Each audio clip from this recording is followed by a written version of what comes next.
Сайн уу? За өнөөдрийнхээ цоврал ном уншилтаараа юуны сургамжит өгүүлэг номны нэтээс авсан. Тэр хэсгээс та нарт сургамжит өгүүлгийн хэсгээс уншиж өгөхөр бэлтцсэн байна. Тэгээд энэ өгүүлгээс жохон ч гэсэн юм зүйлийг ойлгож байвал ойлгож авбал хүн болгоноос хэрэгтэй байх. Надад өөртөө ч бас хэрэгтэй. Тэгэж удаад за олон юм ярилгүй шууд уншъя. Сохор зоосны дуйл.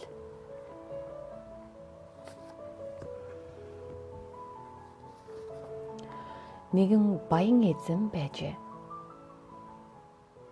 Ганц хүтээ хүүн ажилгүй эрхийн тэнэг юмсанч. Ингээд хүүгээ баг дээр нь засаж авахар шийдэн өөрийн танил нэгэн баянд зарцлуулахаар өгч гин. Ингээд өгөхдөө нөгөө баян эзэндээ за чи миний хүүгээр яг 1 жил ажил хийлэг. Ажлын хөлсөнд нь сохор зоос байхтал болно гэж хэлжээ. Нөгөө баян ямар учиртайг нь гайхаад учрыг нь олсонгүй. Намайг сонжиж байж магад гэж бодоод хүүг нь тааваар нь байлган сайн хувцас, сайн хоолоор хооллосоор яг 1 жил болгоод болцсон газартаа хэлснийхэн дагуу ганц зоостой авчирч өгчээ. Харих замдаа нэгэн том мөрөн тааралдав. Мөрний эрэг дээр амарч байхдаа аав нь хүүдээ "За миний хөө, ажил хийж сурв уу?" гэхэд хүүн "Ажил хийж сурлаа" гэж гин. Аав нь ажлын хөлсний ганц зоосыг нь авснаа мөрний ус руу шидэж орхив. Харин хүүн гайхсан шинжтэй харснаа юу ч хэлсэнгүй цааш явжээ. Ингээд аав нь бас өөр нэгэн эзэнд урдын адил болцолтойгоор хүүгээ өгсөн боловч нөгөө эзэн нь ч мөн адил эргэлзэж байснаа за тааваар 1 жил болгоод буцаажээ.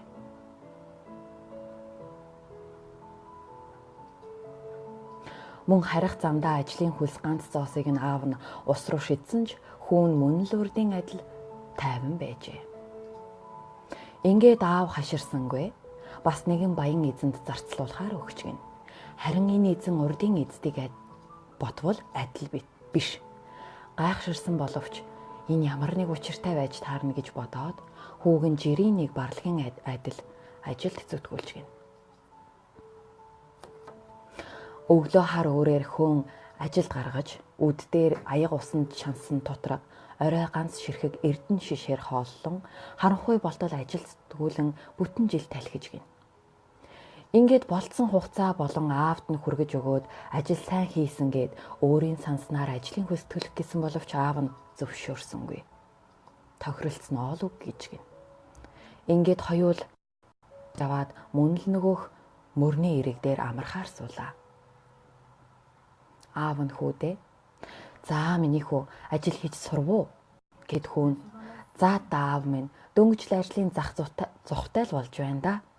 Гэхэд аав нь гайхан ажлын хөлс ганц цохор зоосыг нь аван ус руу шидэхээр далаатал хүүн учиргүй сандран эцгийнхээ гарыг барин хорж "Аав минь, энэ хэдийгээр ганц муу сохор зоос төдийхэн боловч миний бүтэн жилийн ажлын хөлс юм аа" гэд нүдэнд нь нулимс тунаж ирэхэд сая л аав нь "Тийм байна. Миний хүү үнэхээр ажил сурсан байна. Урд нь 2 удаа чиний бүтэн жилийн ажлын хөлсийг зоосыг ус руу шидэхэд чи огт тоохгүй байсан. Харин энэ ганцхан зоосыг чи үнэхээр хөлсөө гойжуулан хүчээ шавхаж олсон болохоор чи ус руу хийчихвээ гэж бачимдан сандарч байгаагаас тотхон байна. Харин жинхэнэ ажлын хөлс гэдэг чинь энэ юм шүү дээ гэж аав нь хүүдээ хэлжээ.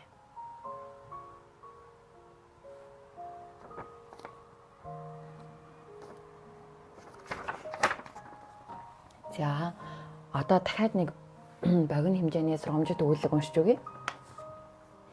Энэ өгүүлгийн нэр нь болохоор Сэтгэлийн нүд. За. Эмнэлгийн нэг тасагт 3 өвчтнийг хэвтүүлжээ. Хамгийн ихэнд нь ирснийг нь цонхны дэргэд, дараагийнхныг нь өрөөний голд, хамгийн сүүлгийг нь хаалганы хажуугийн орон дээр хэвтүүлсэн байна. Захын хоёр нь хүнд өвчний улмаас өдөржин чимээгүй хэвтэж, харин дундх нь бусдын адил босож чаддаггүй ч алай хошин яриатай, өөдрөг, дэврүүн сэтгэлтэй нэгэн байв. Тэр элдвийг хүүрнэн нөгөө хоёрыг хөгжөөж, өвчин зовлон шаналгаагаа багч чадхуй нэмгэлэхт нь өдөр хоногч хурдан өнгөрдөг байлаа. Ийхүү сар улирал үргэлжилсээр өвөл эхлэв. Хүмүүрийн сэтгэл хөнгөн уйтгар давтаж эсгэрэх салхийг чагнан хэвтцгэн. Гэтэл нэг шөнө үүр цайхын хэрд цонхны дэрэгдэх өвчтөн нас баржээ. Өглөөн нь түүнийг өрөөнөөс гаргаж өвчтнүүдийн байрыг солихдоо дунд орны өвчтнийг цонхны дэрэг талд, хажуугийнхыг нь дунд нь байрлуулж гин. Цонхны дэргэд очисон мөнөөхөр цонхоор харагдах бүхнийг дэрэгдэх нөхөртөө ярьж хэллээ. Зөөлөн бодрах засан ширхгээр гойсон сүрлэг модод зам даган ярааж зулсарынхаа гоёлыг тайлж амжаагүй хүмүүс гудамжинд сүлжилдэлж байна. Удалгүй нар улам их хүчтэйж цас хайлан газар дэлхий ногоорлоо. Тоглоомондоо улаарах багчуудын дуу цангинаж шувууд жиргэхэд яаран алхах олны явдал удааш ирж хаврын улирал налайна. Алиа энэ бүхнийг тоочин ярих бүр дүр зураг нь эмнэлгийн бяцхан өрөөнд амилж хүмүүрийн сэтгэл гэгээлзэн. Гэтэл сайхан бүхнийг өөрийн нүдээр харах гэсэн их хүсэл өрөөнд дундах өвчтнийг шаналгах болж зөвхөн цонхон талын байр суларсан цагт л тэр хүсэл нь биелнэ гэж бодсоор байв. Ийхүү атаархлын харцаар хажуу тийш ширтэн арга зам хайж эхэллээ. Аятайхан боломжийг хүлээж байсан түүнийг удаан хүлээлгэхгүй гэсэн шиг нэг шөнө цонхон талын гэрийн хууч өвчнө нь хөдөлж биеийн муудлаа. Асрагч сахиул байхгүй тул тэрээр шүүгэн дээрх эмийг өөрөө авч уудаг байсан бөгөөд энэ удаач мөн адил гараа явуултал хором тоолон хүлээж суусан атхаг санаатны гарт эмийн алитинэ орсон байв. Шалан дээр шилний хилтерхий тарж бунжигнэн тогтсон энэ эмийн туслууд нулимсан хэлхий шиг цуварчээ.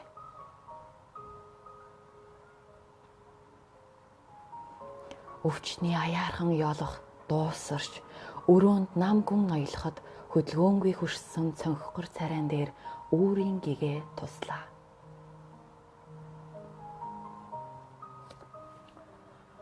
Нас барсан өвчтнийг гаргахаар асрагчид ирж үлдгэсдийн байрыг сольж хоёр шин өвчтөн оруулж гин. Хүслэн биелсэнд баярлсан хар санаат эрийн яарсан сэтгэл тэсгэлгүй догдолж цэнгэлийн сайхны гордон цонхны зүг эргэхэд хоройд алхмын тэртээ тоосго давхарлан барьсан тас хар ханнаас өөр юуч түнд үзэгдсэнгүй.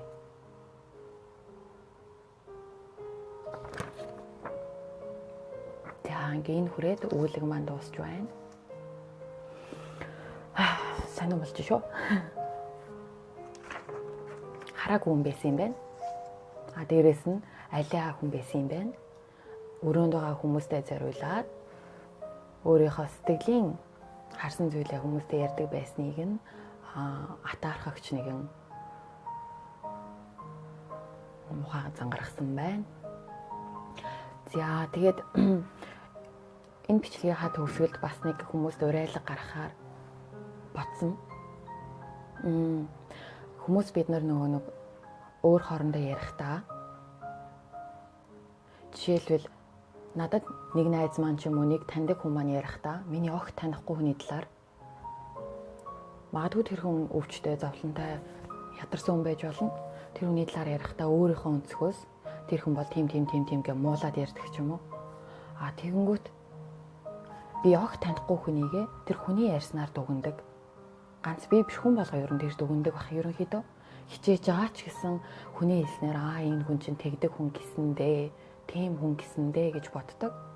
Яг л энэ эмнэлгийн өрөөнд байсан хүмүүстэй яг адилхан нэг хүн нь харсан юм ярихлаар нөгөө хэд нь яг итгэдэг. Тэгтэл би саяхан ингээ бас нэг хүнтэй танилцлаа. Тэгтэл тэр хүн маань Таиланд явахаар болж л дээ. Тэгтэл таньдаг найз нөхөд бүх хүмүүс нь Таиланд ингээ битүү ижил хүстэндээ Таиланд бол онцгүй очоод дээрэмдүүлүү боломжтой байгаараа гэл айгүй их олон янзын зарим нь сайн талаас зарим нь муу талаас ярьж гин л дээ. Тэгсэн чинь айгүй мундаг надад. Альва зүйлийг би хүний хэлснээр дүгнэхийг хүсдэг.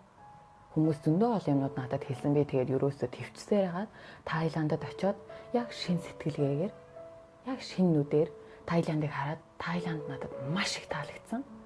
Тэгээд тэр хүмүүсийн мухагаар хэлжсэн юмнууд надад огт хамаагүй байсан. Би тэрийг ерөөсөө санаачгүй Таиландд очоод яг шин зүрх сэтгэлээр Таиланд бол надад маш сайхан орон санагдсан.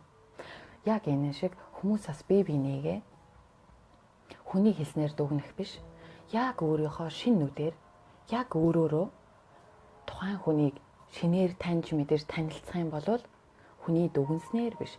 Таны өөрийн чинь шин юм дүгнэлтээр уг хүн танд харагдан шүү. Анхнаасаа уг хүний талаар муухайгаар бодцоод, сонсцоод танилцвал та өөрөө ингэ энэ хүн ч муу хүн гэсэндээ тэгдэг гэсэндээ гээд тэм таагүй байдаг. Тэгээд олон хүмүүс бие биений хадлаар их ярьдаг. Тийм болохоор аль болох өөрийнхөө үзэл бодолтой үнэнч байгаарай. Бусдыг хүний хэлснээр биш, зөвхөн өөрийнхөө нүдээр шинээр таньж мэдэрээ гэж уриалга гаргамаар байна. За ингэж дуусгая да баяртай.